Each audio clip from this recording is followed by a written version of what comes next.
64 সমস্যার সমাধান। এটা নবী সাল্লাল্লাহু আলাইহি ওয়াসাল্লাম নিজে বলে দিয়েছেন। আবু দাউদ শরীফের ভিতরে হাদিস এসেছে, তিরমিজি শরীফের ভিতরে হাদিস এসেছে, এমন একটি দোয়া আছে যেই দোয়াটার আমল যদি আপনি করতে পারেন আল্লাহ তাআলা আপনার দোয়া কবুল করে নেবেন। শুধু তাই নয়, আল্লাহ পাক রব্বুল আলামিন আপনাকে 99টা রোগ থেকে মুক্তির ব্যবস্থা করে দিবেন।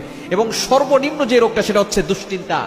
এই দুশ্চিন্তা, টেনশন আমাদেরকে কিন্তু অনেক বড় ধরনের অসুস্থতার ভিতরে নিয়ে যায়। আমরা অনেকে বিশেষ করে দেখা যাচ্ছে দুশ্চিন্তা করে থাকি, বিশেষ করে ফার্স্টেডের পিপল যারা আছেন, যারা ডিপ্রেশনে থাকেন, তারা এই দোয়াটার আমল করবেন। কেননা দুশ্চিন্তা খুব ভয়ঙ্কর একটা জিনিস। যারা দুশ্চিন্তা বেশি করে তাদের স্ট্রোক বেশি হয়, হার্ট অ্যাটাক বেড়ে যায়, তারা বিভিন্নভাবে স্ট্রোক করে ফেলে। এজন্য এই দুশ্চিন্তা থেকে আমাদেরকে দূরে সরে আসতে হবে। এই একটা দোয়ার আমল যদি আপনি করতে পারেন, আপনার দোয়া কবুল হবে, আপনাকে আল্লাহ তাআলা সকল রোগ থেকে হেফাজত করবেন, আপনার সমস্যাগুলো আল্লাহ তাআলা সমাধান করে দিবেন। এবং এই দোয়াটা হচ্ছে জান্নাতের ভান্ডার। দোয়াটি হচ্ছে লা হাওলা ওয়ালা কুওয়াতা ইল্লা বিল্লাহিল আলিয়্যিল আযীম।